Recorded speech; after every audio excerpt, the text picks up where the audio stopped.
আমরা প্রথম প্রোগ্রাম তৈরি করার জন্য অবশ্যই আমাদের সি বা সি প্লাস প্লাস আমাদের ফাইলটি তৈরি করতে হবে বা প্রজেক্ট তৈরি করতে হবে। এই জন্য অবশ্যই আমরা ফাইল মেনুতে যাব এবং এখান থেকে আমরা নিউ প্রজেক্টে বা নিউতে যাব এবং এখান থেকে আমরা ফাইল ট্যাবে ক্লিক করব, ফাইল সিলেক্ট করব।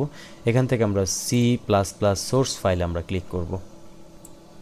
যেহেতু আমরা সরাসরি একটি প্রোগ্রাম তৈরি করব, এই জন্য অবশ্যই প্রোগ্রাম তৈরি করার জন্য C plus plus source file আমাদের সিলেক্ট করতে হবে, যেটিতে আমরা কোডটি লিখব এবং এটি কম্পাইল করব, তারপর রান করব।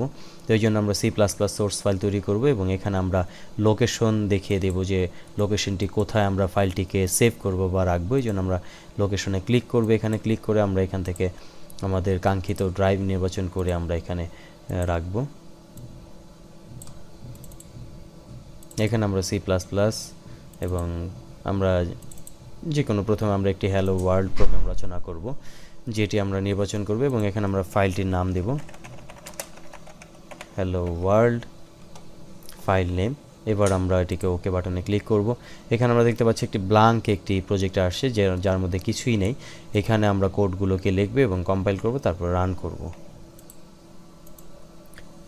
এবার আমরা এখানে প্রোগ্রাম শুরু করার আগে বা লেখা শুরু করার আগে প্রথমে কিছু হেডার ফাইল আমাদের সংযোজন করতে হবে এবং প্রথমে আমি কোডগুলোকে টাইপ করে লিখে যাচ্ছি, তার পরবর্তীতে আমি আপনাদের বুঝিয়ে দেব বা ব্যাখ্যা দেব যে কোনটি কী জন্য লিখলাম। তো প্রথমে আমরা হ্যাশ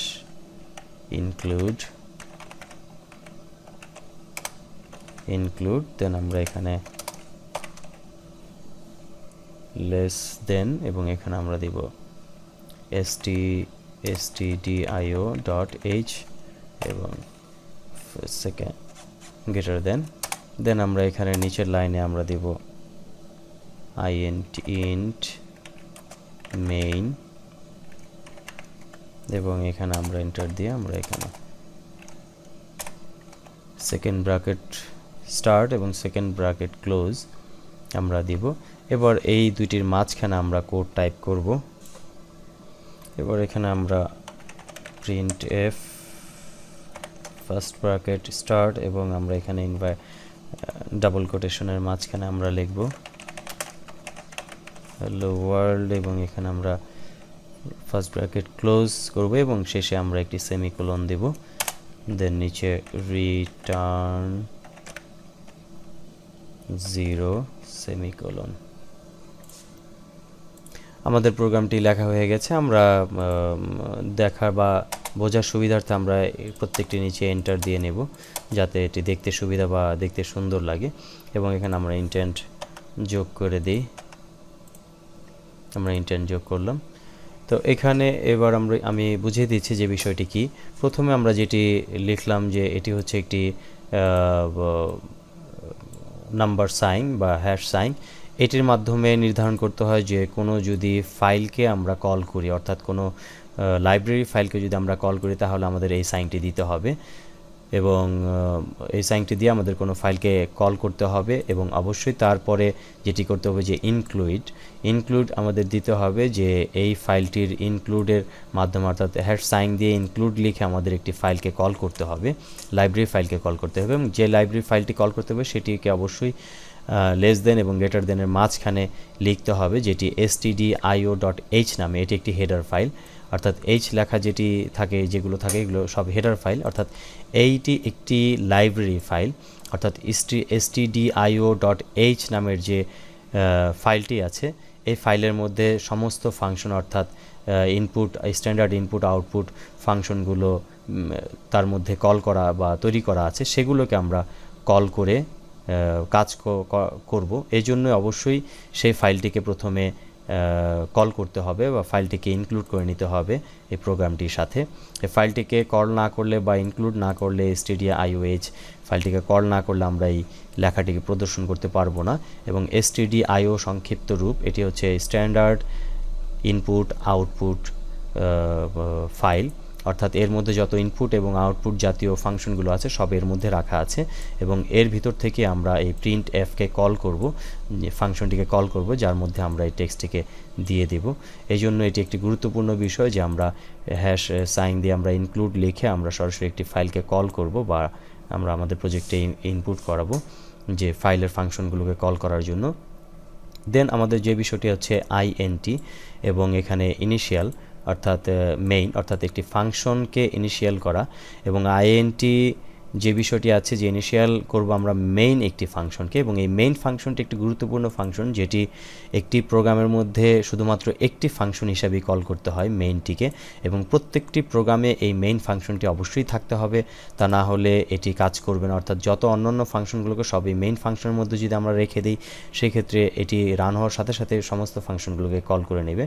এবং এই মেইন ফাংশনটি এতই গুরুত্বপূর্ণ যে এই ফাংশনের মাধ্যমে এটি অটোমেটিক কোনো সফটওয়্যার ইনিশিয়াল হওয়ার সাথে সাথেই এই ফাংশনটি অটোমেটিক কল করে নেয়।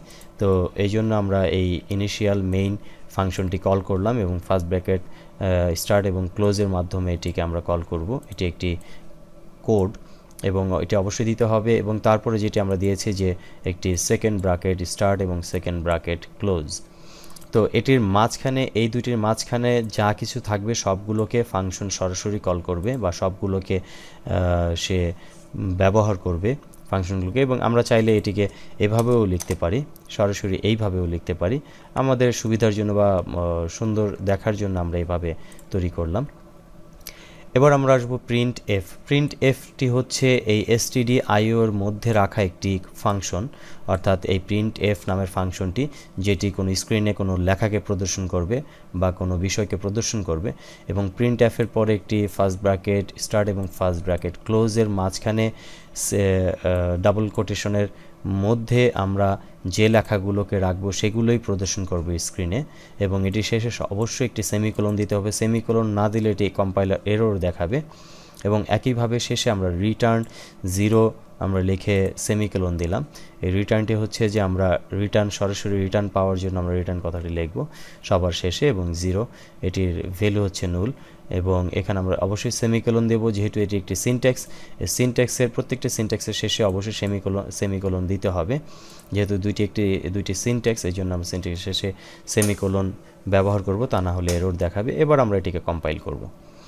তো C++-এর বিষয়টি হচ্ছে যে আমরা ভিজুয়াল বেসিকে যেমন দেখেছি যে সরাসরি প্লে বাটনে ক্লিক করলে অথবা রানে ক্লিক করলেই সরাসরি এটিকে শো করে, কিন্তু C++ বা ভিজুয়াল সিতে সাধারণত প্রথমে এটিকে কম্পাইল করতে হয়।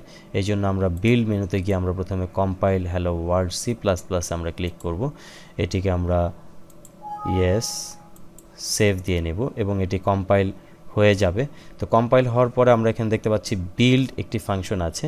তো বিল্ডের মধ্যে আমরা দেখতে পাচ্ছি হ্যালো ওয়ার্ল্ড সিপিপি ফাইল অর্থাৎ C++ ফাইল, এবং হ্যালো ওয়ার্ল্ড ডট ওবিজে অর্থাৎ একটি অবজেক্ট তৈরি হয়েছে হ্যালো ওয়ার্ল্ড নামের, এবং যেটি কোনো 0 এরর দেখাচ্ছে এবং 0 ওয়ার্নিং দেখাচ্ছে, অর্থাৎ এটি কম্পাইল পারফেক্টলি হয়েছে, এখানে কোনো ভুল বা কোনো ওয়ার্নিং নাই। তো এটি আমাদের কম্পাইল হয়েছে। এবার যদি আমরা এটিকে রান করাই, অর্থাৎ আমরা সরাসরি আমরা এখান থেকে এক্সিকিউট হ্যালো ওয়ার্ল্ড দিই অথবা এখানে আমরা এই বাটনটিতে ক্লিক করি এক্সিকিউট প্রোগ্রাম, সেক্ষেত্রে আমরা ইয়েস বাটনে ক্লিক করব এবং আমরা দেখতে পাবো যে আমাদের এখানে দেখতে পাচ্ছি যে হ্যালো ওয়ার্ল্ড এবং press any key to continue. এখানে আমরা অর্থাৎ এই প্রোগ্রামটি যে কোনো একটি কিবোর্ড থেকে যে কোনো একটি কি চাপলেই এটি প্রোগ্রামটি এক্সিট হয়ে যাবে, এবং এখানে আমরা দেখতে পাচ্ছি হ্যালো ওয়ার্ল্ড। এবং এখানে যদি আমরা আরও কোনো কথা যোগ করতে চাই, ধরা যাক আমরা এখানে সমস্ত এই কথাগুলোকে যোগ করতে চাই, আমাদের এখানে এই ডিবাগ উইন্ডোর আমরা যে কথাগুলো আছে সবগুলোকে আমরা এখানে যোগ করতে চাই, সেই ক্ষেত্রে আমরা এটিকে বিল্ড যদি করি, আমাদের এখানে দেখতে পাচ্ছি যে ওয়ার্ড 3 এরর 1 ওয়ার্নিং, অর্থাৎ এখানে আমাদের মাল্টি লাইনে চলে আসছে, এই জন্য এটিকে আমরা মাল্টি লাইনে তো নিতে পারবো না। অর্থাৎ মাল্টি লাইনে নেওয়ার জন্য অবশ্যই আমাদের আরও কিছু কোড আছে, সেগুলো আমরা দেখব। এবার আমরা এটিকে কম্পাইল করব। প্রথমে কম্পাইল করে নেব 0, আমরা দেখতে পাচ্ছি সিঙ্গেল লাইনে নেওয়ার পরে 0 হয়ে গেছে। এবার আমরা বিল্ড, এবার আমরা দেখতে পাচ্ছি যে configuration hello world Win32 debug linking সমস্ত কথাটি আমাদের এখানে শো করছে, এবং এখানে press any key to continue. তো সমস্ত কথাটি এখানে আমরা প্রদর্শিত দেখতে পাচ্ছি যে এখানে যতগুলো কথা লিখেছে সবগুলো প্রদর্শিত হচ্ছে। তো এই বিষয়গুলো হলো খেয়াল রাখতে হবে যে আমাদের এই কোডগুলোকে আমরা কিভাবে কাজ করব, অর্থাৎ প্রথমে অবশ্যই একটি ফাইলকে কল করতে হবে যে ফাইলের মধ্যে এই ফাংশনগুলোকে রাখা আছে, এই সমস্ত ফাংশনগুলো রাখা আছে, সেই ফাইলকে কল করতে হবে। এবং C++-এর মধ্যে বিভিন্ন ধরনের হেডার ফাইল আছে যেগুলোকে ব্যবহার করে বিভিন্ন ফাংশন কল করে আমরা কাজ করতে পারবো, এবং সেটি অবশ্যই ইনক্লুডের মাধ্যমে। এবং প্রথমে একটি মেইন ফাংশন ইনিশিয়াল করতে হবে যেটি int স্পেস দিয়ে মেইন লিখতে হবে, তারপরে আমরা সেকেন্ড ব্র্যাকেট স্টার্ট এবং সেকেন্ড ব্র্যাকেটের ক্লোজের মধ্যে আমরা যা কিছু লিখব সেগুলো প্রদর্শন হবে। এবং অবশ্যই আমাদের মন মতো ইচ্ছা মতো যা কিছু লিখলেই হবে না, কারণ এখানে অবশ্যই এই stdio অর্থাৎ স্ট্যান্ডার্ড ইনপুট আউটপুট ফাইলের মধ্যে যে ফাংশনগুলো করা আছে সেগুলোকে লিখতে হবে, তা না হলে এটি এরর দেখাবে বা এটি কম্পাইল হবে না। তো এই বিষয়গুলো আমরা প্রথমে দেখলাম যে কিভাবে একটি ছোট্ট প্রোগ্রাম লিখতে হয় সেটি আমরা দেখব, এবং আমাদের হেডার ফাইল কি তাও আমরা দেখে নিলাম।